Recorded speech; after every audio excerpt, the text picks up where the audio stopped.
Hello, hi. It's Unnecessary Roughness, Barstool's college football show, brought to you by High Noon Hard Seltzer, and High Noon Hard Seltzer is delicious. Personally, I'm going to let Kayce Smith and Big Ev tell you all about it. Yes, I know, Big Ev, right now, like things are a little bit difficult for you eating and drinking, but I would guess that once you get past this whole thing that you're dealing with Bell's palsy, that those high noons are going to taste a little bit better than they normally do, which we know is great, but I can imagine you're ready to celebrate when you can with a high noon. Kayce, I cannot wait to have a high noon. Responsibly all the high noons. Every flavor, every kind, a little bit of this, a little bit of that. The iced tea, the regulars, everything. Yeah, no, I can imagine. And I saw a thing that I think it was our main Instagram put out and main Twitter that you had to like pick your squad. Brandon, I think that I know your answer here, or it better be your answer. So the two high noon squads, who you could drink high noon tequila with. Number one was Dave, Kelly Keegs, Big Ev, and Glenny Balls. Mm-hmm. Number two squad was Nick Taraney, KB, Roan, and me. Who you going with? I mean, I can't think of a person on earth that would pick squad number one. I hate every single one of those people. Including Big Ev? Big Ev the least. But, I mean, squad two just destroys squad one. As soon as you said Kelly Keegs and Dave, I was like, I'd rather no, pass. Well, I appreciate that. We have way more money, though. You combine the four of us. No, way more money. I like that, Big Ev. We have more money. Way more. We have way more money than police. So much more.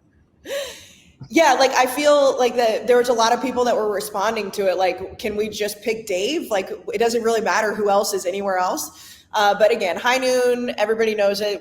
I always like to brag. We were the first ever Barstool podcast or Barstool group that they got on board with. So we are OG High Noon, highnoonspirits.com. Find a pack near you. This is the last weekend in July. August is coming, which means college football is coming quick. The NFL is coming. Like it's about to be tailgating time. But use your last summer weekend in July, drinking some high noon. Yeah, do it. Have fun. Enjoy yourself. So I'm looking at everything in college football, and we were going to build your ultimate college football program. I've decided to punt that for a week, so that's on me. I apologize. That's an idea I completely stole from Mark Titus and Tate, who built their ultimate college basketball program on their podcast. I think it comes out tonight. Wait, hold on a minute. What? They're not even doing football? No, they're doing basketball. I feel like we should be able to do ours. No, we are going to do it next week. I stole the idea. I think it's disrespectful to steal somebody's idea and then do it before they do it. But it's I helped come up with some of their ideas. Okay, well, scandal was mine, so maybe we do it tonight. Well, we're not going to do it today. We're going to do it next week. I'm so excited, and By the way, though, can I clarify one thing just so I know? And we were talking about this before you got on here. When you said that a school is off the board, you just mean per category, right? I don't know. I'll have to figure all that out. Okay. All right. Okay. Fine. And actually, I'm happy that we're punting it because that means Liam will get to do the whole thing next week. So yeah, and Liam's going to leave in a minute. So it is what it is. Anyway, I am replacing it with an activity that I'm entering in my phone right now, so it'll be fine. A couple of things I want to talk about today. Number one, and we didn't talk about it last week, we should have. If Clemson and Florida State are headed to the Big 12 eventually, if they are headed there, now there's things to talk about with the ACC and whatnot, but it looks like we could be looking at a world where Florida State and Clemson could be Big 12 teams very soon. In that world, wouldn't you have to stand and applaud a Big 12 who watching the Big 10 and the SEC kind of put these superpowers together would have put together a very, very, very remarkably interesting conference? Big F, I'll start with you. Yeah, for sure. I mean, they could. I mean, think they could have went the Pac-12 route. I mean, think about. My more thought of them going to the Big 12 is that does the ACC just crumble? But big credit to them because they could have easily folded, like the ACC might if that happens, like the Pac-12 has. But no, I mean, they did a great job grabbing all these Pac-12 teams, grabbing all these other teams, and I agree with some of the AAC teams prior to that. Like they've built up to this. I think them getting like the UCF and Houston and those schools prior, like that set them up for this. which ultimately might set them up for like Colorado and all that, which now is setting them up for potentially this. So I give them a lot of credit. Yeah, and I don't know, this conference realignment has happened so far so fast, and it feels like we are, at least, if not slowing down, maybe the exit ramp is coming up, but Florida State and Clemson are the two of the last dominoes. You would think they are. To me, I always thought both would end up in the SEC. Mm-hmm. I thought both are SEC programs, and when it came out that, well, you don't want to have, Florida doesn't want another SEC team in their in their state, and South Carolina doesn't want another SEC team in their state, I always thought, fuck both of them. Like, fuck them. Like, nobody asked Ole Miss and Mississippi State if they wanted to share the smallest state in the SEC. Nobody asked Auburn and Alabama if they wanted to share a state. Why does Florida get a state to themselves, and why does South Carolina get a state to themselves? But last week, Greg Sankey basically said, hey, we're good. We don't want to slice our pie. We have a 16-slice pie right now. We like that pie. We don't want an 18-slice pie. I always thought they were going to the SEC, but it looks like Big 12 might be their eventual landing spot. Kayce, will that feel weird, or will you be okay? It'll feel weird, but it's a gigantic move for the Big 12, obviously, because like we looked through the Big 12 earlier, like I don't know how many weeks ago that was when we did that episode, and we said that inside the Big 12, there's going to be a lot of really fun weekends. Like the competition's going to be great. Like we can say, obviously like Utah may be the favorite for some people, Oklahoma State, Colorado, whatever. If you add Clemson and Florida State, now, are they as big of names, for a long period of time as Texas and OU? No, but you're adding that star power back. And I think that that's really what you look at from a brand standpoint. Is the Big 12 is going to be fun no matter what. You add Clemson, especially like this dynasty of Clemson. You add Florida State, who's been, one of those big time brands forever. That adds it back in. The thing is, though, is I don't think the ACC can crumble near as quickly as the Pac-12 did, because then you still have teams that are there like Miami, like North Carolina, that they're not just going to like throw out to sea like they did some of the Big 12 teams. So then where does Miami go? Because if the SEC is good, they're also going to try to salvage a basketball conference, that group. Well, like where does Miami go? So if the SEC is good and Greg Sankey says they go somewhere, I don't know. They go somewhere. Miami's too good of a brand not to land somewhere. So, but then it would be weird. But like the trickle down, once Miami goes, then what does North Carolina State, North Carolina do? What is like it just keeps kind of going down the list. Yeah, I think that Carolina Virginia group is strong enough to stay together in some form or fashion, right? I feel like North Carolina, Duke, NC State, Wake Forest, Virginia Tech, Virginia, that's 6 teams. Like that's a pretty good block of teams. And then there's like Louisville, you would think that they could potentially go into like the SEC, but if Greg Sankey's saying no, it's just a weird thing. If the SEC is closing the door, which I don't think is forever closed, but for right now, that's the difference with what happened with the Pac-12, where all the big brands just kind of went somewhere else, leaving 4 teams out to dry. I'll say this: SEC dropout will be so big. Yeah. Like even you're saying, I agree with you. You're saying where like the NC, like North Carolina, NC State, all them, even like Syracuse, like some of these other schools, they could probably stand on their. But when the conference is such a distant fourth, then what do you? Because the Big 12 is getting so astronomically stronger, and the Big 10 and SEC is already done what they've done. Then like what's even? Because then I think North Carolina is going to be like, hey, how about we just join the Big 12 or we just join the Big 10? Because I think maybe they'll be takers, and then once that happens, then the ACC is cooked.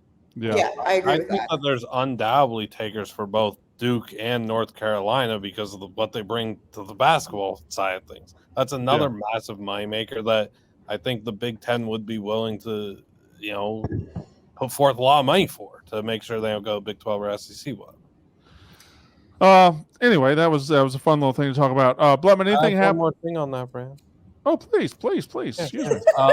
That first Clemson BYU game in Provo kind of sounds pretty exciting, right? Would there be a rivalry that Dabo creates between Clemson and BYU? Oh, because it's a religious school and and BYU. And Dabo. Yeah, it's a cult that blindly follows their religious leader, and BYU. So yeah, it would be. It'd be the new holy war. BYU's got 2 of them. Are they still? Yeah. Dabo, man, Dabo. I don't mean to. What? Go ahead. Just imagine the Dabo press conference after like losing a close game in Provo to BYU on a Friday night, and what he'd be pulling out of his hat.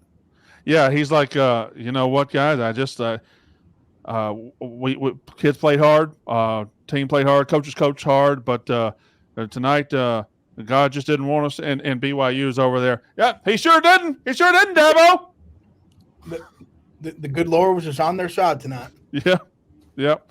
The original NIL. By the way, God's Dabo, name and likeness. if it were to fall apart, and I know different religions and whatnot, but Dabo is the BYU coach, kind of plays too.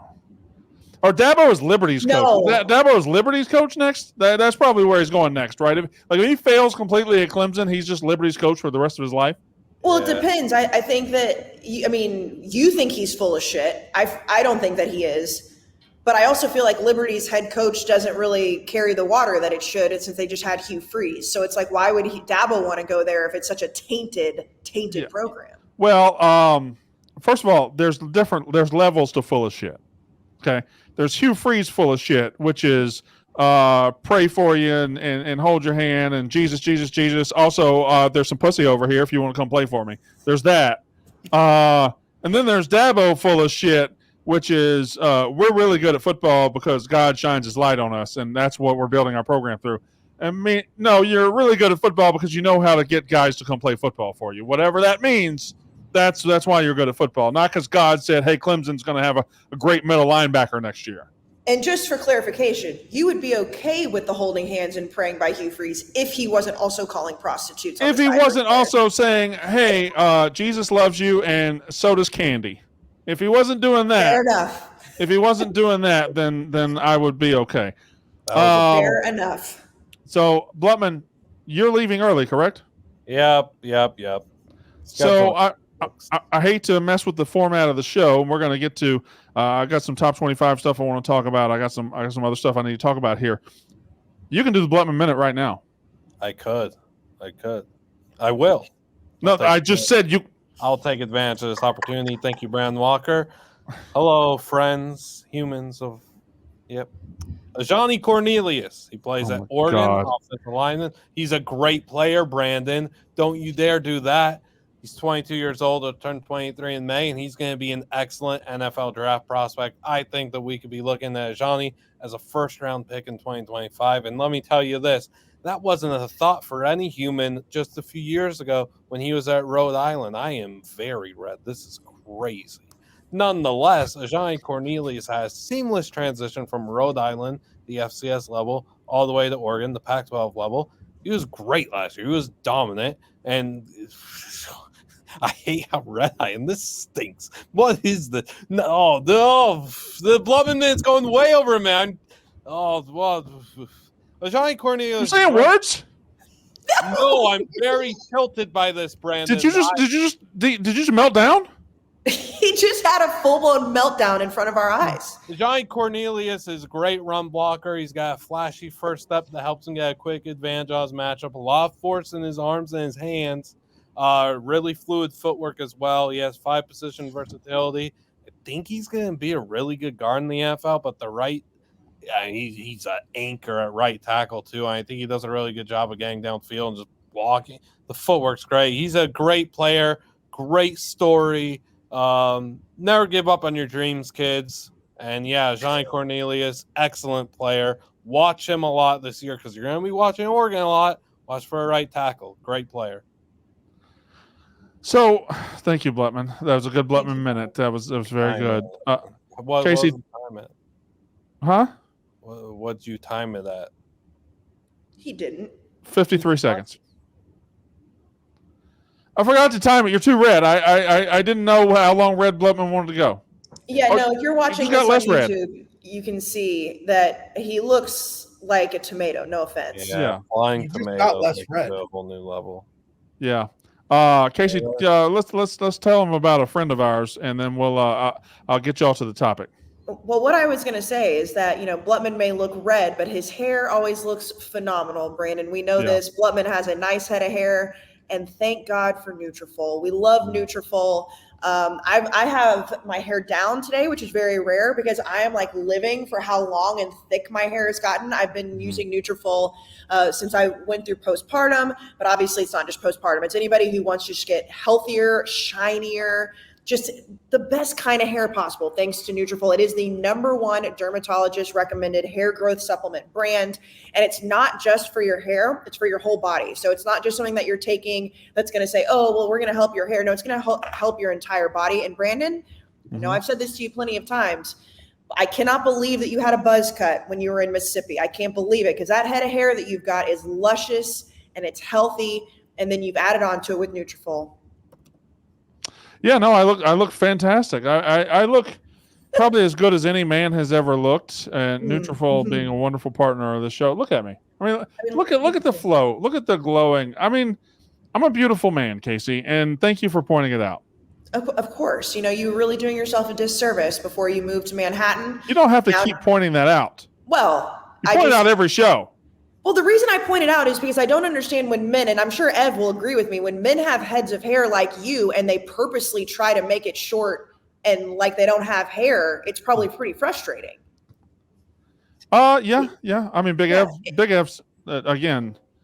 It's crazy that he got an affliction and somehow got better looking. He just looks beautiful, handsome fella. Yeah, I guess so. You do have a great beard, Ev. Nutrafol is building a new hair growth routine. It's simple. You can purchase online. No prescription or doctor visits is required, which is huge. Free shipping and automated deliveries ensure that you never miss a day. You'll see results in as quickly as 3 months, 3 to 6 months is what they like to say. But like I said, I've been using it specifically for after having a baby, and it's been phenomenal. So Nutrafol is offering $10 off your first month subscription and free shipping when you go to Nutrafol.com/men and enter the promo code UR. Take that first step towards achieving your hair growth goals. And for a limited time, like I said, $10 off your first month when you use the URL and enter the promo code UR. Find out why over 4,500 healthcare professionals and stylists are recommending Nutrafol for healthier hair. That's Nutrafol.com/men, spelled Nutrafol.com/men, promo code UR. That's Nutrafol.com, promo code UR. All right. Nobody even think. This is a speed exercise. Are you ready? I didn't throw this at you. I threw a dummy topic at you so you wouldn't be ready for this. So here we go. Are you ready? Well, hold on. We have a delivery. Come on in. Yeah, thanks. Appreciate that. Hi, Paige. That's Paige. Hi. I love you. Yeah. Paige. I love you, Kayce. She didn't hear. You didn't hear her, did you? She didn't hear you say that. She just happened to say, I love you. Well, because we tell each other we love each other a lot, especially when we've had a few beverages. Have y'all ever even met? What are you talking about? What are you talking about? All right. You ready? Yes, we have. By the way, that just reminded me, what an all-time prank by Security Pat for you. It's one of the great pranks that have ever been pulled because he had no desire for that to be public. He would have just died with the secret. He was doing it for nobody's entertainment but his own and Mike's own. They would get my Chick-fil-A every single day in New York City. They would write affirming messages like #1 customer, top customer. I thought it was coming from the Chick-fil-A people. It really put a pep in my step, and it was just them all day, every day. You know what's crazy though, Brandon? I will say, because obviously you and I sat together a lot when you were still in New York while you would eat that Chick-fil-A. It was so normal to me that they were doing that. And I'm sure other people that you were around, like nobody even questioned it. Nobody was even like, oh, this is really actually kind of odd that Chick-fil-A, who does millions of orders a day, is thinking about you. Like that's how good of a prank that was. Well, that's how good of a Chick-fil-A like nature. Correct. If it was any restaurant, it would be Chick-fil-A that would do that. 1,000%. Like if it was like Taco Bell, no offense, like no free ads, whatever. Like they don't, like Chick-fil-A is so kind. Also, you did order it an astronomical amount, but the way, when I saw the clip on the Yak, the way that you guys called Pat, I immediately texted him and was just like, that is all time. And he just wrote poor Brandon with a sad face. Like he actually felt bad that you found that out. I'm astonished by Brandon. You at lunch today did not get Chick-fil-A. That was first time, long time. You're having Chick-fil-A now. Well, this is because I knew I was going to get a milkshake for unnecessary roughness. Your boycott lasted one lunch. It wasn't a boycott. I just told you I had a plan to get a milkshake. Like a boycott. To you, I knew I wanted a potbelly sandwich, and I got this. I got me a milkshake. Damn, I love Potbelly. Peach milkshakes are seasonal at Chick-fil-A. You got to get them when you can get them. Brandon, I got to ask, was there a moment, I know this has all been in good fun, all jokes, but I know you well enough. There was a moment you got home last night, whenever it was, and you sat and you thought hard about it, and it humbled you. That the gall that you had to think that the 23rd Street Chick-fil-A gave a fuck about you personally, or anyone for that matter. That I'm sorry. In your head, you really were like, I'm so important. They like me so much. They're writing these notes. I know that you had a moment where you looked in the mirror and you said, Brandon, who am I? First of all, what happened? First of all, Big Ev, I didn't need to be humbled. It wasn't like, oh, I think these people think I'm so famous that they're sending me messages. It was like, oh, I do, or I order this almost every day. These people are recognizing that I'm a customer, a loyal customer, and they're being loyal to me by sending me affirmative notes. I don't think that's I didn't write the notes myself and be like, look how great I am. The notes started showing up. What other inference am I supposed to make? If the notes start showing up on the food that I order, I'm not going to go, I bet the security guard wrote this. No, I just believe in people. I believe in people. Is that my problem? No, but that's what I'm saying it's not like the famous part of it. It's just that was the classic. You want to know what that was? That was a smart city slicker New Yorker playing a trick on the silly old Southern hillbilly. But Ev, did you ever question it? 3 New York City cops retired. 3 former New York City cops, detectives played a trick on the old Southern simpleton. That's what happened. Listen, first of all, no. Secondly, if it happened to you, if you ordered food the same day every day and notes started appearing, would you just say, this is security guard Mike? Would you pick up on that? I don't think I'd say Mike, but I would be like the thought that in Manhattan, a fast food place in Manhattan gets enough orders from one person. You know how many people order the same thing every day in Manhattan? There's got to be so many, thousands. Thousands of people order the same thing every day. This is New York City, the biggest city in America. It's true. And that's why I kind of wonder if I'm also a dumb person, Ev, because I saw this go on for a very long time and I never questioned it. I just thought he was there was some worker there that was seeing his name at the same time every single day, and Chick-fil-A is in their nature to go above and beyond. But I love Pat and Mike so much for doing it, and I don't know if Danny was involved. Can we talk football? Yeah, Brandon, do you see Connor's score? Yeah, 35-70 lost to UMass. Yeah, that's bad. We're doing a full mostly sports dynasty with 12 teams in the MAC, and we're on day 3.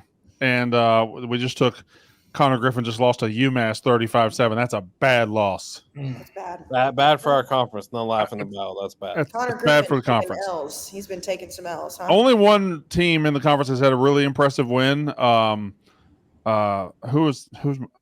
of Ohio went on the road and beat Northwestern 42-3 to open the season. Yeah. That was Western Michigan won in 6 overtimes at Wisconsin. I felt that was kind of impressive.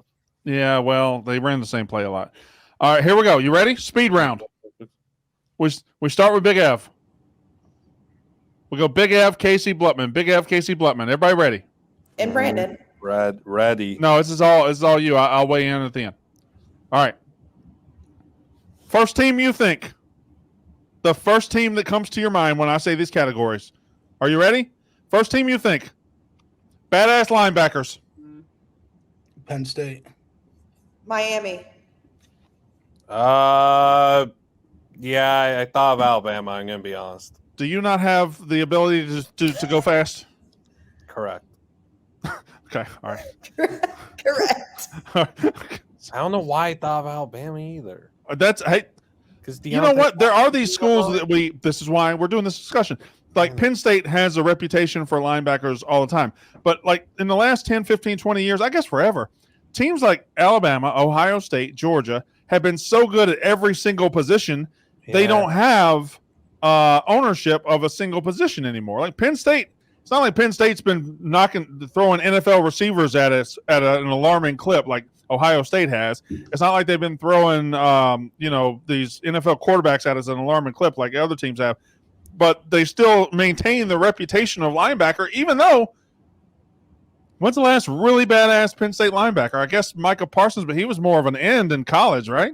They played him at linebacker more, but he was always more suited for edge, and they made a mistake, and then the Cowboys unlocked his potential at edge. So Penn State misused him, much like LSU is misusing Harold Perkins.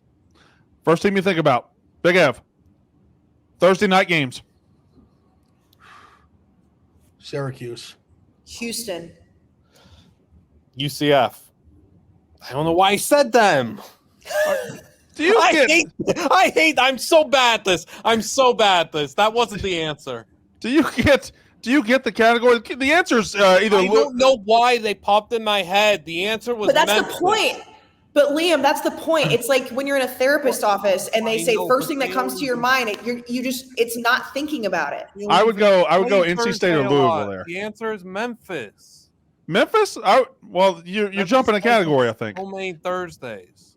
I think the answer is like NC State or Louisville. It feels like they play every other game on Thursday nights. That's good. That's the answer. I feel like I just think of Syracuse beating like Clemson, even though that might have been a Friday. I just Memphis did a couple of Houston games on Thursday nights. That's the reason that came to my head, is that I would travel from College Station to Houston and be on the sidelines. Memphis is a Friday team too. Liam, it's okay. This is the point of the exercise. Oh, I don't know days. First team you think about, Big Ev. Dominating offensive line. Wisconsin. Michigan. Wisconsin. Kayce, that's a crazy answer. The answer is Wisconsin. Well, yeah, but I didn't know we could repeat. I thought it was not repeating. No, you can repeat anything. You didn't. You haven't said Wisconsin. Why would? You're repeating Big Ev. I see. Yeah, because then it's like, okay, he's going to think for himself. And also, when we talk about in the last few years, Michigan's had one of the best offensive lines we've seen in a very long time. Yeah, they've been good, but I didn't want to repeat exactly what Ev said. I thought we had to say something different. I need to, All right. on my toes. Big Ev, first team you think about. Annoying band. Michigan. Oklahoma. USC. But two strong answers right there at the end. I would go Oklahoma too. I feel like Oklahoma's band, because they do that annoying ass thing, and this started about 10 years ago, I guess, when they hold the note at the end of the song until the ball is snapped. They just hold the note. God damn it, get rid of that. That if I could ban one thing in college football, one thing, I'm not banning. I'm not banning anything on the field. I'm not banning targeting. I'm not banning anything. I'm banning schools and bands playing the note and holding the note right before a play. God damn it, shut the fuck up. But here's my question with you with that, and it's not just with Oklahoma, it's any school. If you can point out how annoying it is, isn't that what they're going for? Because they love it, because it's not annoying for them. Like, the Boomer Sooner is one of the most annoying things in the world, but it works. People fucking hate it. Big Ed, what was yours there? Michigan? Well, that was just spiteful. That's fine.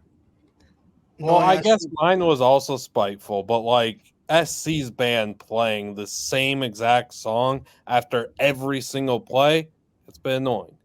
Well, this says something about the passage of time and how programs fall, because I promise you, if any of you were my age and you lived through the late 90s in Tennessee, that answer would be Tennessee unanimously. Because when they're good, Rocky Top becomes the worst song in college football. When they're bad, it's one of the best songs in college football. That's fair. Right now, Tennessee's been underexposed enough where Rocky Top is novel, and you're, okay, well, that's cool. When they get good, oh my God. But see, Rocky Top and Country Roads and those types of very iconic songs, even if you overplay them, they're still good. That's the difference. The Oklahoma band, it's not good. It's just annoying. Rocky Top is always good. Big Ed, first team you think about. Best mascot entrance. Demon Deacon on the motorcycle. Wow, good one. Kayce. That's a good one. The Auburn Eagle. I love the way that eagle flies into that stadium. It's fucking awesome.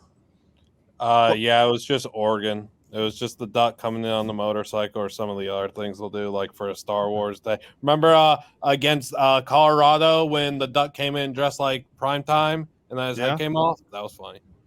That's kind of shocking that both of y'all went human mascot, where I was thinking more like, Bevo or Ralphie running onto the field. Kayce was fine. I mean, I just don't understand how they get that eagle to fly like that. You can train eagles, Kayce. No, I know, but I just it's never gone rogue. Like not one time. Didn't it hit the glass one time? Didn't it hit glass one time a couple years ago? But I mean, it hasn't just flown away. Like, I'm sorry, if I'm an eagle and I know that I can just fly away, at some point I'm just gonna be like, fuck this, I'm not going back down there.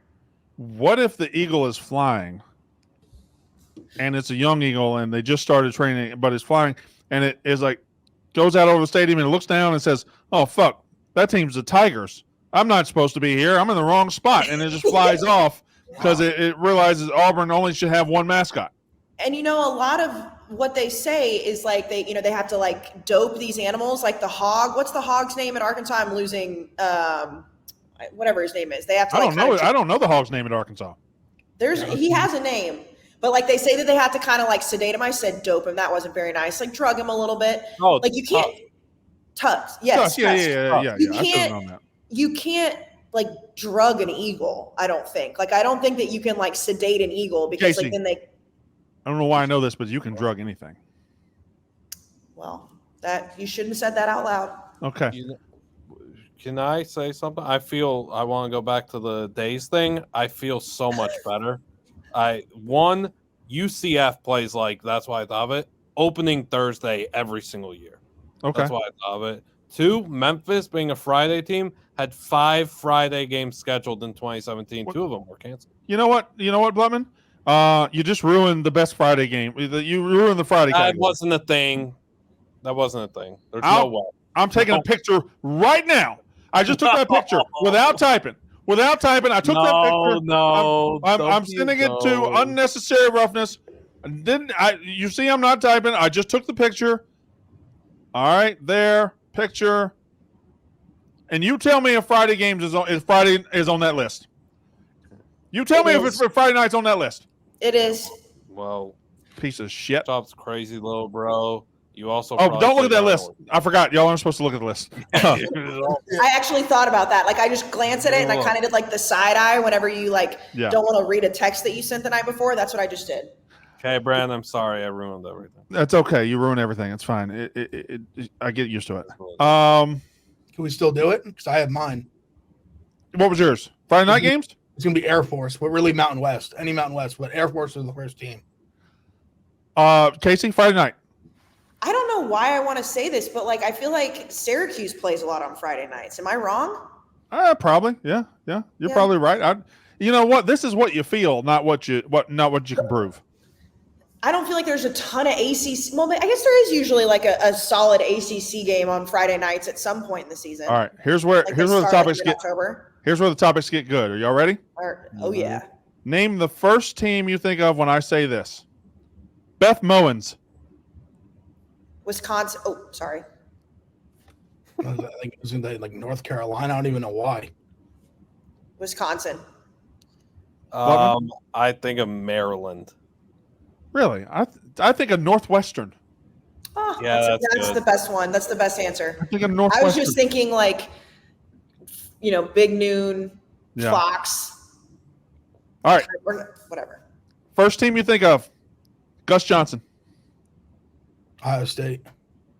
Kansas State, and I don't know why. The world famous Ohio State Buckeyes. Why do I think Maserati Marv?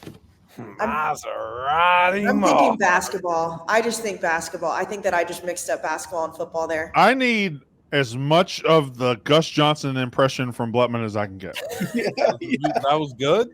It was good enough. It was good enough for me. Because I'm not an impressions guy, so that's shocking. It was good enough for me to want more. Okay, neat. The first team you think of when I say Brad Nessler. Tennessee. Georgia. Tennessee. Uncle Vern. Oh, USC. Alabama. Alabama. I think Did you hear me right? Uncle Vern? Rose Bowl. No, I didn't say Rose Bowl. But I think of him. Didn't he? Or He no, used to call the You're thinking of Keith Jackson? I was thinking. I don't know. I mixed up him and Jackson. That's right. Yeah, that's all right. You see at 3:00. It's all right. That's why these are fun games. Granddaddy of them all. First team you think of when I say this: hot fans in the stands. Ole Miss. Georgia. Fuck you. Mississippi State to care to Brandon after he got angry there. Oh, don't. I mean, that's just. My foot's asleep. Sorry. That's just a crazy answer, Blutman. You would shit yourself at the women on Starfield's campus. No, they are, but that's not. I'm talking to Big Ev right now because he made a face when he said Mississippi State. Also, the answer's Florida State. Y'all are crazy. I mean, Georgia is a pretty solid answer. Ole Miss is a solid answer. I'd say like 3/4 of the SEC was a good answer.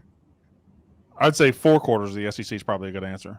Yeah, they just choose not to show them. Did y'all see little side topic here? And I don't know who said it. One of the Big Ten coaches. Oh, Matt Rule said it today. Yeah. Matt Rule. Let me get the official quote. What Matt Rule said. I thought you were going to talk about how Deshaun Foster came in and it was the most uncomfortable opening speech. It was so weird. Blutman, you're a UCLA guy. Deshaun Foster is definitely not going to work as your head coach, right? No, and I didn't understand why he was ever a candidate, but yeah. But also, Liam, when you watch that, what was happening? That was so uncomfortable. I saw the tweet and I bookmarked it because it came from that Heavens account, and that guy 99.9% of the stuff he posts is video AI stuff. So I was like, okay, fine, I'll watch this later. Then I saw other accounts start putting it out with different angles and everything, and it was like, oh, it's not AI, that's legit, that's crazy, we're doomed, is what it is. Yeah, just bad all around. Really wish we hired Brian Marion, but is what it is.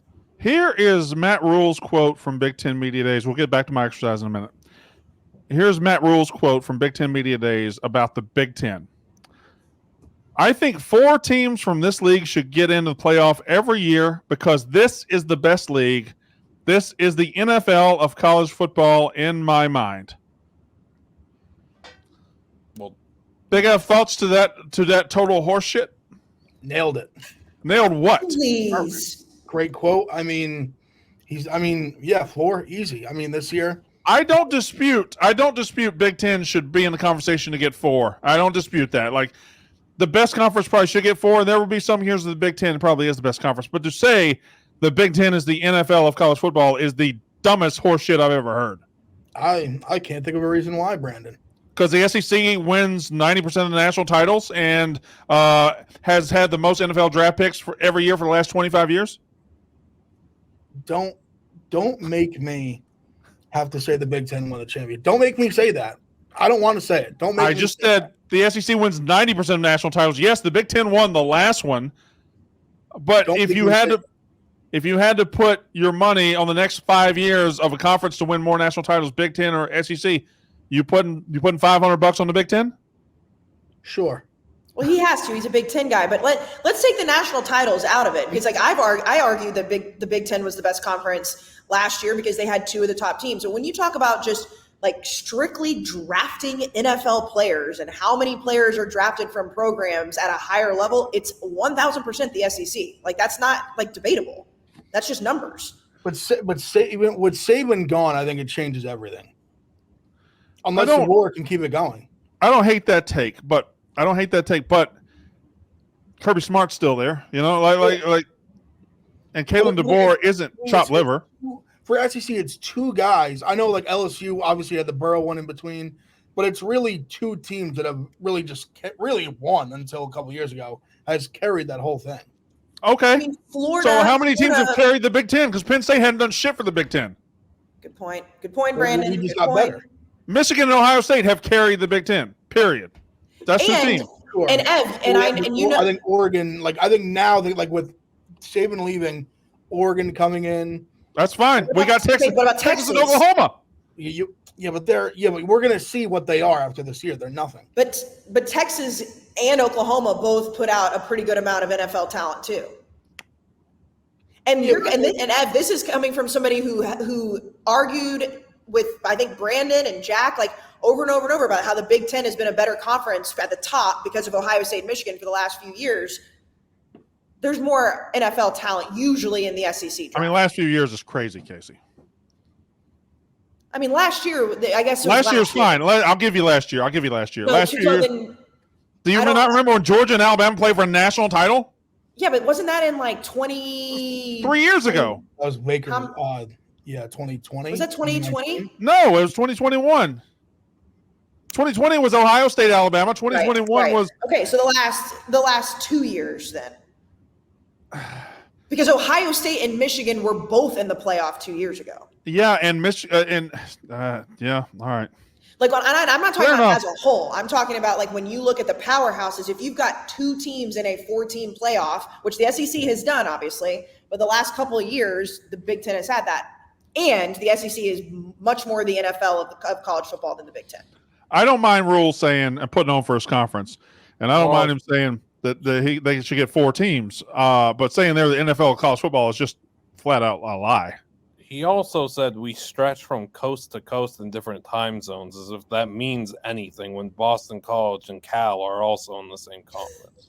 Like, that was – why'd he say that? Yeah, and UCF and Arizona are in the same conference. Yeah, like that was a garbage sentence to add. Well, and also like that kind of goes against what most people want. Most people want it to be more regional.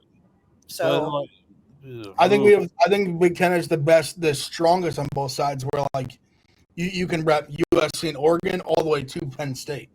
Like, I think we actually have strength on each side. Does Matt Rule have a sneaky one of the biggest? I don't know. I wouldn't say there's pressure on him this year, but in his second year, Nebraska taking a pretty good step forward is very important, right? Because if they take 0 step forward and you go into the third year and you've proven nothing, won't it feel like this is the same as all the other Nebraska coaches? Like, this is a gigantic year for Matt Rule.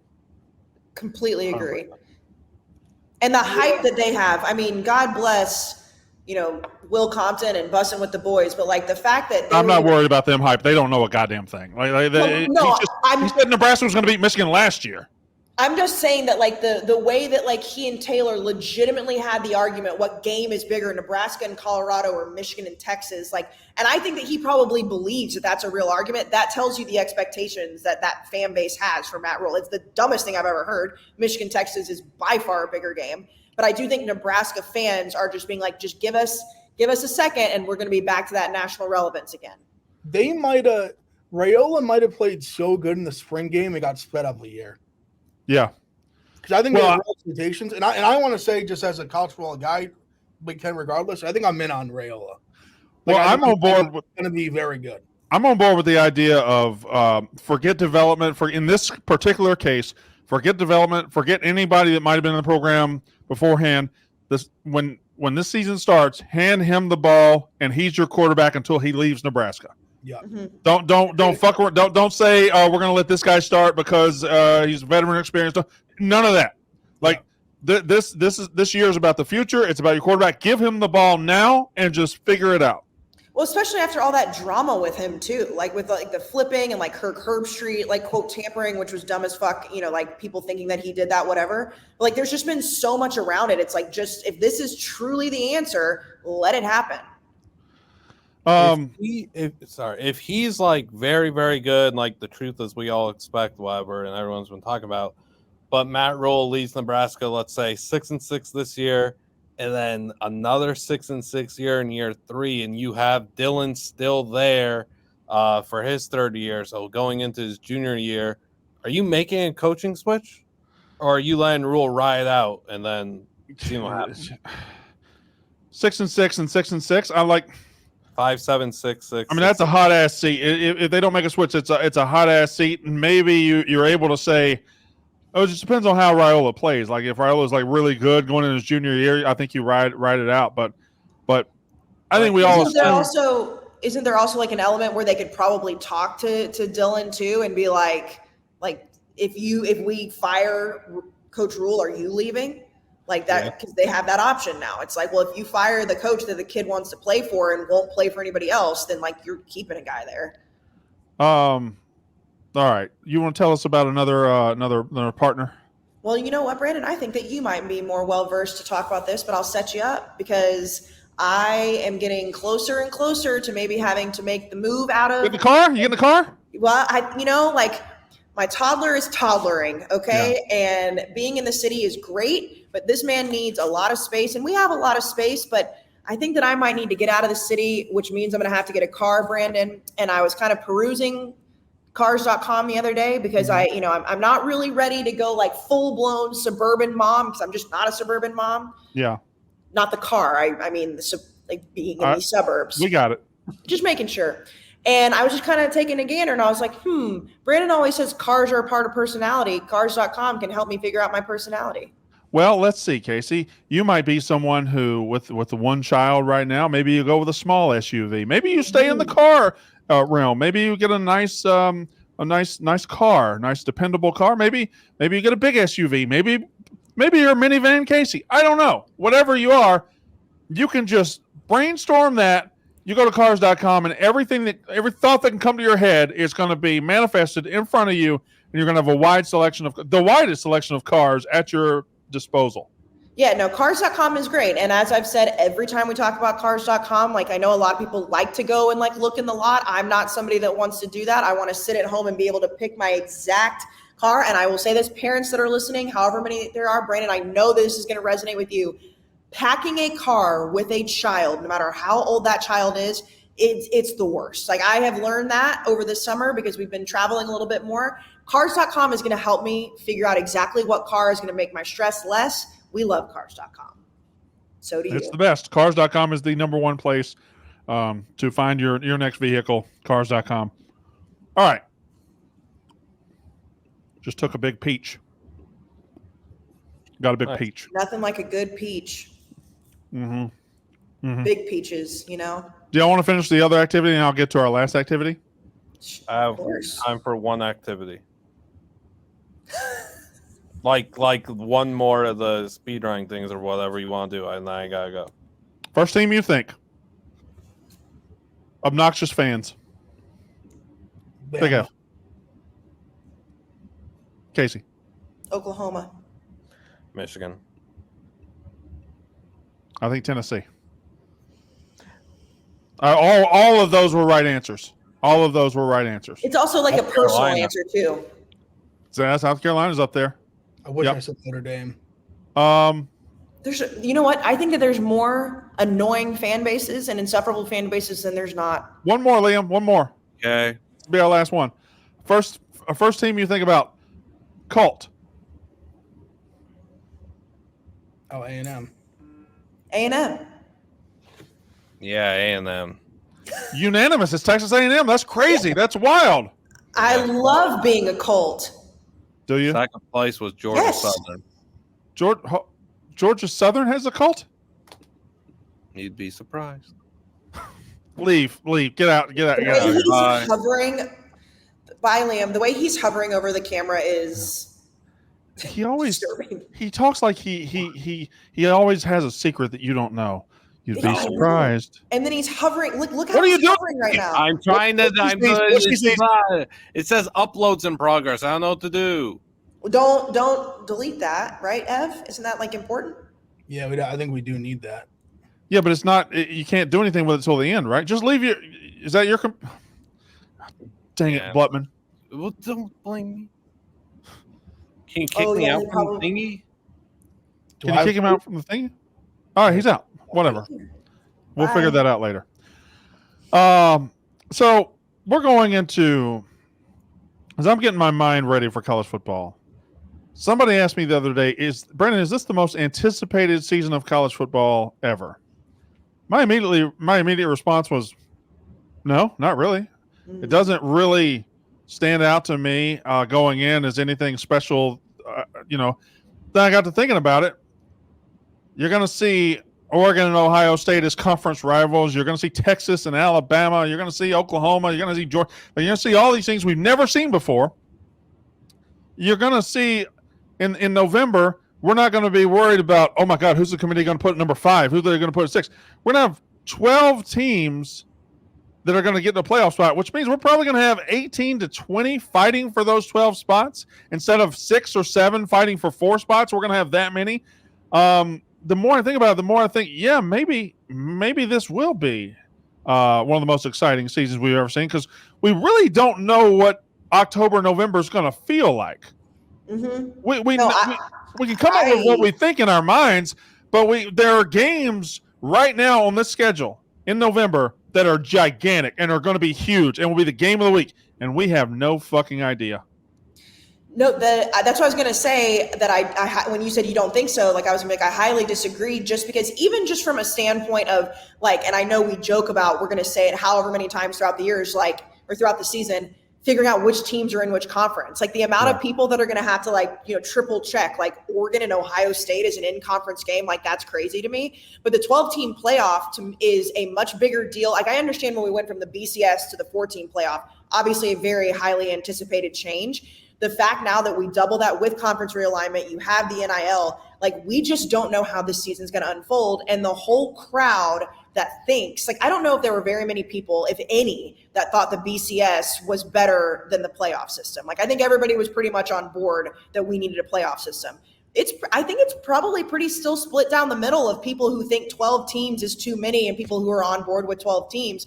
And the people that aren't on board are saying it's killing the regular season. So we don't know if we're going to feel like that in October and November. Well, I just say this: those people lack vision.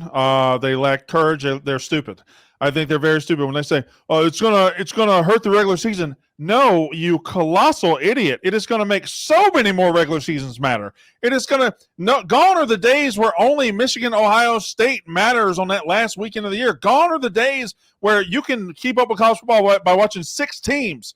No, November, you better be fucking head on a swivel this year, because shit's going to be going crazy and it's going to be electric. And the regular season will matter more in a 12-team playoff than it has ever mattered in a 14 playoff, than it has ever mattered in 2-team playoff. It's going to matter so much because so many spoons are in the soup, and it's so much better. And I can't wait till December when all these guys, all these talking heads who like to say, "Oh, it's killing the regular season," have to look in a camera in December and say, "God damn, that was awesome." They'll never say they were wrong. They'll never say that, but they'll have to say, "Fuck, that was awesome," and it's going to be great. Go ahead. As we get closer to the season, I can feel the palpable buzz of what Brandon just laid out, of the amount of seats that are now at the table. You can feel, for example, the boys are chopping up. We're like, hey, Miami, can they make the playoff? They're plus 220 to make the playoff. Can they lose to Florida week 1? Can they lose to Florida State, whatever they play, and still make the playoff? The amount of energy, the amount of the fan bases that will stay in it so much longer until the very end. Because really, you said there'll be 18, 20 teams fighting for those 12 spots, and I agree with that.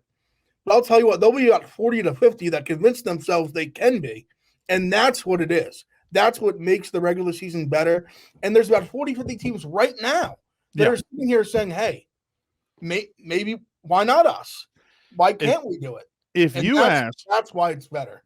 If you took a straw poll of the SEC and the Big Ten, I'm saying there's 8 or 9 fan bases in the SEC alone that believe they will be in the 12-team playoff this year. I would say that you could probably go at 10. I think that like you have to really, really think that you're going to absolutely suck ass to not make a playoff. In the Big Ten, without thinking, I think 5 legitimately right now believe they're going to make it. And if you stretch out to, you could probably get to 7 or 8 in the Big Ten who could come up with a scenario. Like I would say Wisconsin's like on that outside edge, right? But could you see a world where Wisconsin's playing an important game in November to make the playoff? Yeah, fuck yeah, you could. Well, and there's also a difference in the Big Ten. I was going to say there's also a difference between like, do we think that or do like those fan bases think that? Because as we know, the hope and delusion is at an all-time high, especially at this time of year, going into spring or going into 2-a-days, going into fall camp. So like we might say, okay, there's 6 to 7 teams in the Big Ten that have a real shot. I guarantee you there's way more fan bases that think they have a shot right now than they do. And the cool thing about it is that they'll have that thought process unless they lose every single game into October and November. last thing I want to do here, and this will be the longest thing we do probably. So when I say last thing, it doesn't mean it's almost over. It means we're getting into the meat now. I'm going to take Ohio State, Georgia, Texas, and Oregon out right now. Those to me are the top 4 teams, and they have the least questions, right? To me, those that's my opinion. Those teams have the least questions. So starting, and I've just got a random preseason, some guy's opinion poll from 5 to 25 here. I'm going to take 3 teams at a time, and I want you to tell me out of this group of 3 that I tell you who you have the most confidence to make a 12-team playoff. So the 3 teams I'm going to give you are Notre Dame, Alabama, Michigan. Now, these are 3 totally different teams and 3 totally different spots. Notre Dame is in year 3 of a coach, and they're trying to matter again. They're trying to get back to where they've been. Michigan, obviously, coming from a different spot. They are the defending national champions. The defense will be nasty. The offense is a gigantic question mark, in my opinion. Head coach is a question mark. Hell, the whole fucking coaching staff is a question mark.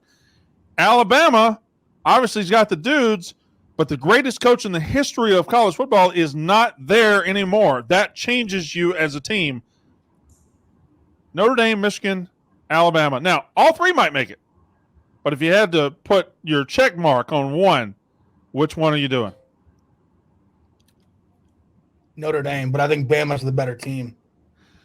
But I think Notre Dame is a better the question was playoff, so Notre Dame is my answer. Because of their schedule. Yeah. Really, mostly because of their schedule. Yeah. And just their brand. Now, and I do like Riley Leonard. I am a fan of Riley Leonard as a player. Here's my thing about Notre Dame. The cheese could slide off that cracker real quick because everybody's talking about that schedule. Opening the season August 31st in College Station, Texas, on it'd probably be 100 degrees. If they lose that game, they're 0-1. Marcus Freeman's all of a sudden 0-1 in a big season. That easy schedule tightens up real quick, don't it? Yeah, no, that's fair. And that's why I said I think Bama is the better football team. Yeah. Kayce, what's your answer to this question? It's Alabama, and and I understand that losing Nick Saban is obviously going to take a massive rebuilding, in your mind. But the fact that we're going from, if it was a 4-team playoff, I wouldn't put Alabama there. 12-team playoff with the talent that they have, he's done a phenomenal job keeping the recruits, getting the guys in, and I really like Jalen Milroe. I also agree with the Notre Dame thing, not just because I hope that they lose. Mike Elko against Riley Leonard, also in College Station, we're not just talking about Riley Leonard starting and how good he's been. He's competing against his former head coach. So I think Alabama, Michigan is a distant third on that, just because that's the most obvious. Their defense is nasty, but So this is where I guess I flipped the whole show on its head. I think the answer to that question is Michigan. I don't like it. I tell the truth. I don't like the truth. Sometimes I tell the truth.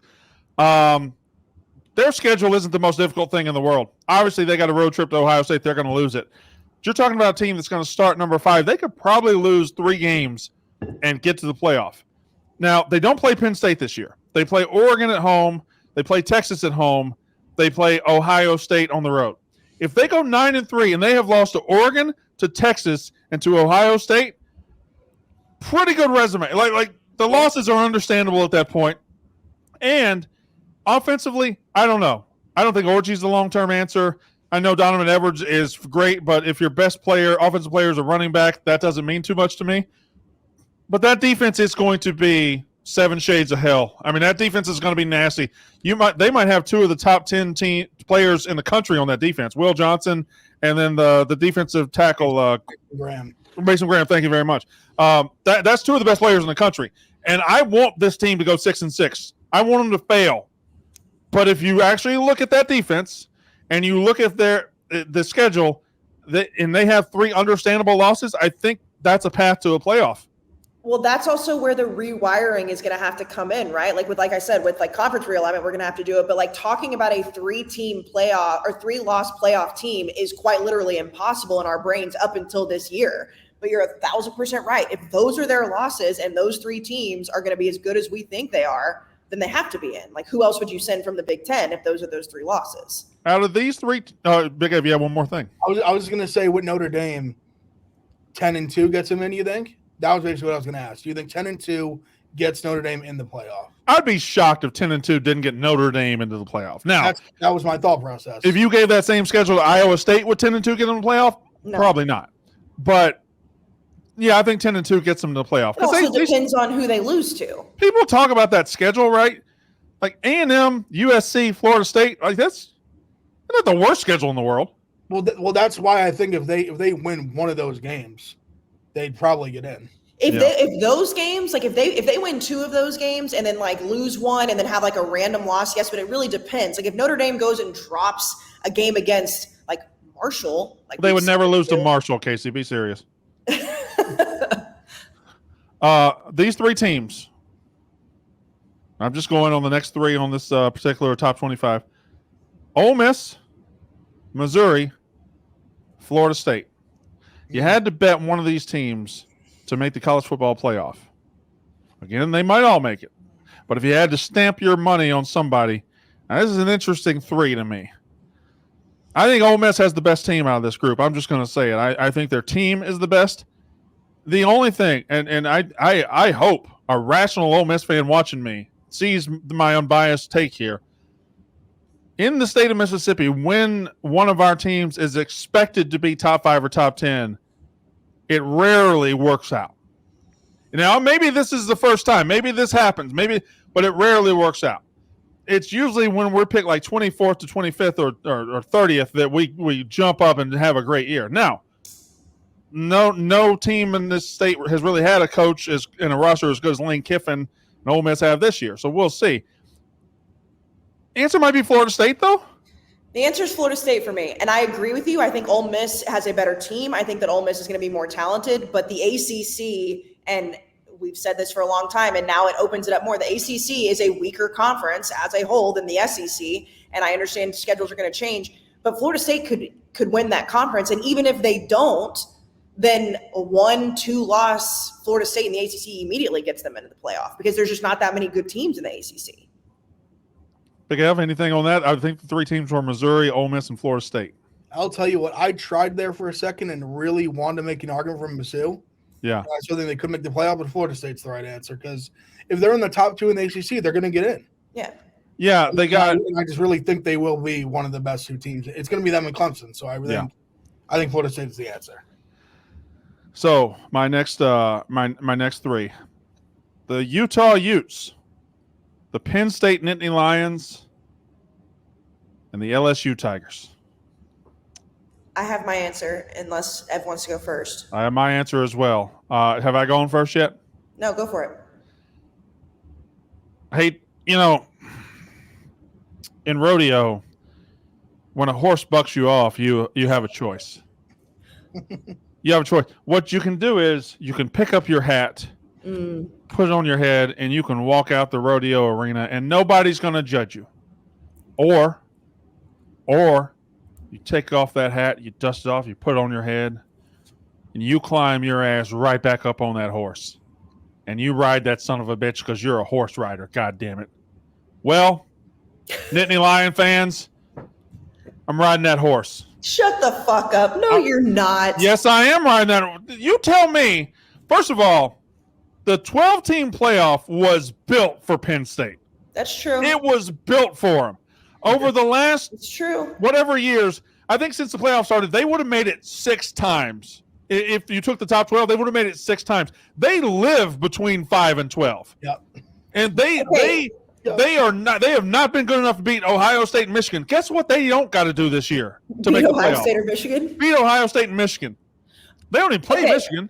So this is a team 10-2 that they've lived at, gets them in the playoff. And I do think Drew Aller, we like to throw guys out when they have bad, he'll be pretty good. He'll be fine. They'll be a playoff team. The reason I said no, you're not, is because I was wondering if the horse that you're getting back on is the same horse that you got bucked off of, because I believe that you picked Penn State to win the national title last year. I picked them to win the Big Ten and the national title. I believed in them. I believed in them too much. So you're not getting on that horse. I'm not getting on that horse. Okay. That's all why I'm saying is, last year I entered that horse in too big of a competition. Okay. This year, I didn't say I entered the horse like sexually. It sounded like it at first. I last year I took that horse and I tried to run the Kentucky Derby. This year that horse just has to win like the local county race. It doesn't have to win the Kentucky Derby. It's fair. That's Big why Ab, I wanted the clarification. The three teams were Utah, Penn State, and LSU. You just perfectly described Penn State. But to me, I think Utah's the answer. Yeah. Because you can set your watch to Kyle Whittingham. Even the defense has varied. You can still set your watch to it. And Cam Rising is back for his 17th year of college football. I trust that man with this offense. I trust Whittingham with the helm of this team, the defense, that home field advantage. Them in the Big 12, no Texas, no Oklahoma. I think they should be the favorites to win the Big 12. Mm-hmm. I think as long as they're kind of similar to Florida State, where as long as they're in the top two, they're very good chance they're in. And Penn State, I could still see losing 3 games and not getting in potentially. Yeah. Give me Utah. I agree. I have Utah. I think they're going to win the Big 12 this year. When we did like crazy predictions, when we first started the podcast back up, I said that I think that, 50% of the conferences are going to have like a new realigned team win. Utah is that. And when you really look at their schedule, like when you break it down, and I know when we get into our conference previews within the next few weeks, like their schedule is very favorable, like you just said, Ev. And it goes back to like the Big Ten and the SEC just have so many good teams. And yes, I understand, we're multiplying the playoff by 3, but the Big 12 to me doesn't have a ton of teams that stand out and say those are actual playoff teams. Are they going to get in the playoff? Yes. Utah is a playoff team to me on paper, and I think they're going to win the conference. All right, this is the last group of 3, and then I'm going to group everybody to finish it off. Do you have anybody to talk about before I go forward? We're good? Nope. We're finished. Okay. The last group of 3 teams: the Tennessee Volunteers, the Clemson Tigers, the Oklahoma Sooners. I think this is easy. I think it's easy too. Yeah, it's remarkably easy. You had me at the Clemson. You had me after the second team. I didn't even care who you said third. Yeah. I guess maybe that's kind of shorting Oklahoma, but I out of these 3, Clemson has the clearest path. I mean, there's no doubt about that. Although they do have that Georgia game out of conference, they're going to start 0-1. They're going to start 0-1 when they lose to Georgia.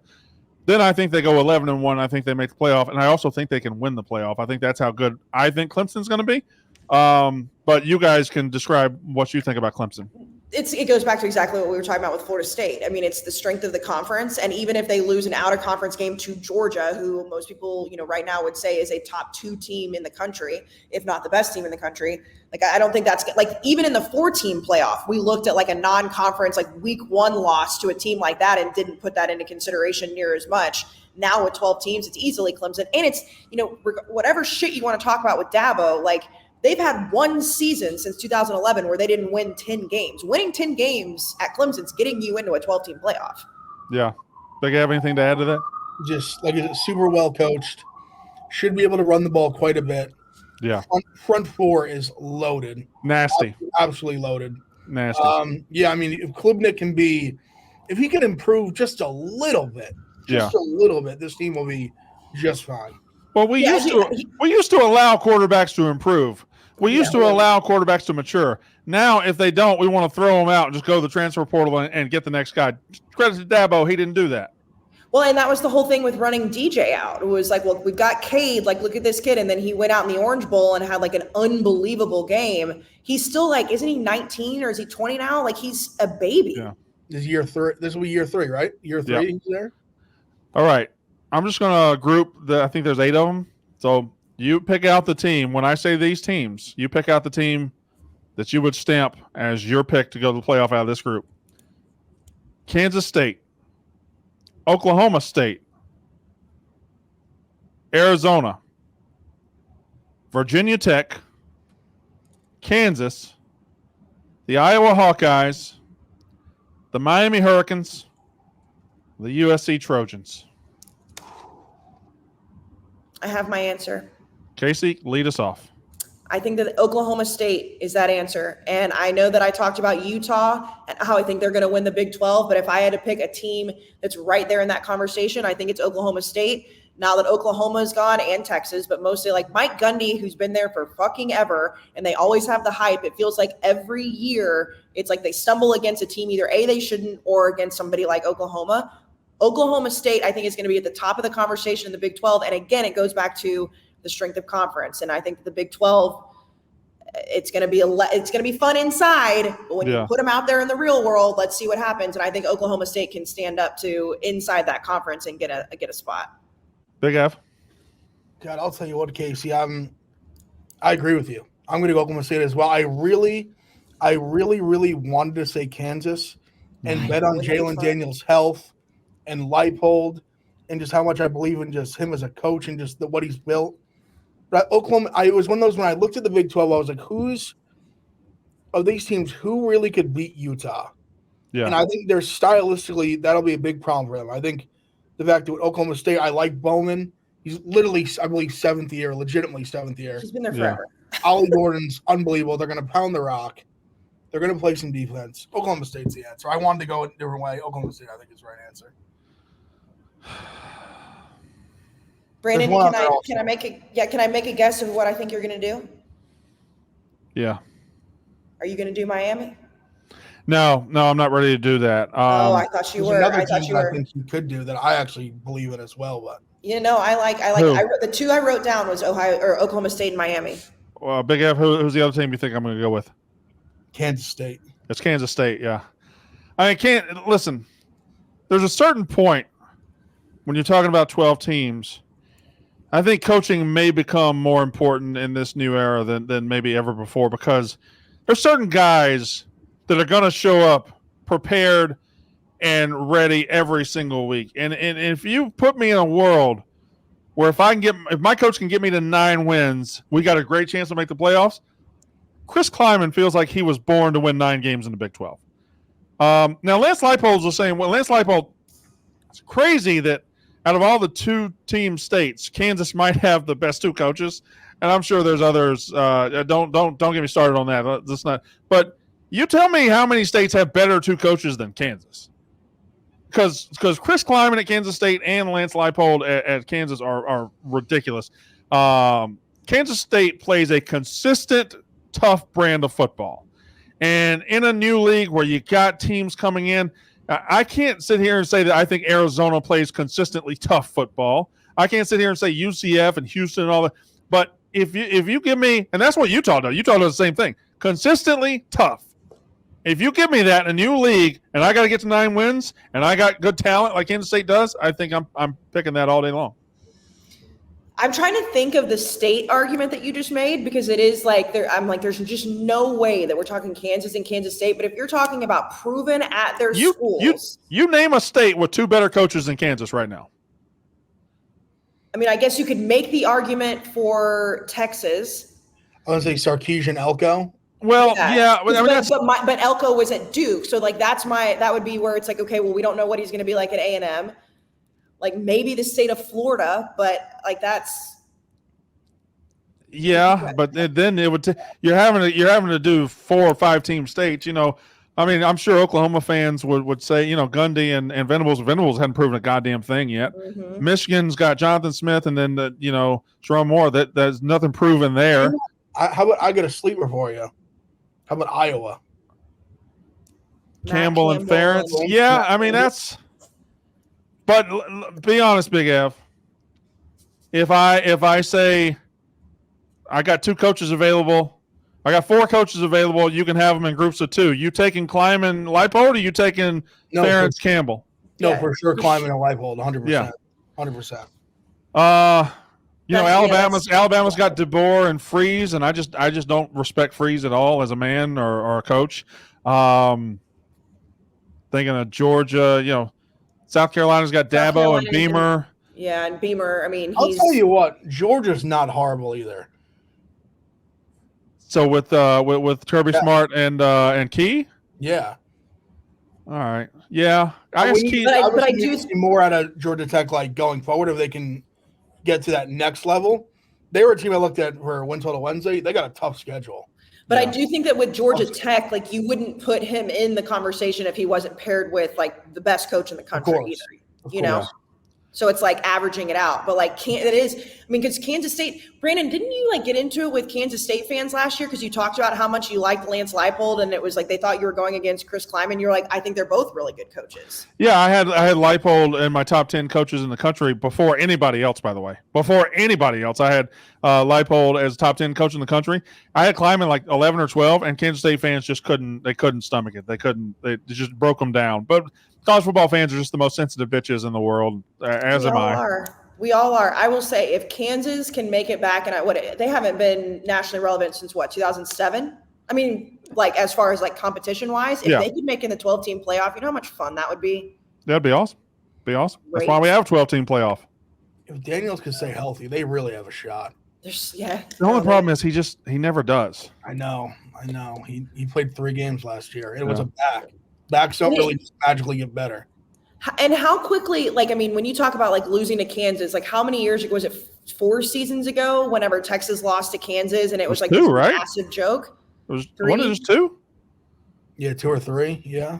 It's just wild. Oklahoma lost them last year, but nobody made fun of it like that. Like I'm talking about like when you like it's not been that long ago when it was like if you lost to Kansas, like you were full blown being made fun of. Like it was like nobody loses to Kansas, especially somebody like Texas. And now we're talking about them potentially having one of the best coaches in the country. I have an emergency in our Mostly Sports League. TJ is Buffalo. He just lost to FCSE 69-21. So I have to go make fun of him on stream. Oh no. Okay, go make fun of him. Brandon, can you please pick up the phone and call me? Yeah, I'll call you tonight. Okay. All right, we're going to shut her down now. That's good. We came to a good stopping point. Yes. We'll do the thing that you tweeted out tomorrow, next week. That's my bad. And otherwise, that's unnecessary roughness. Next week. Okay. Yeah. Well, I'll call you. No, that's not what I'm talking about. Okay, bye.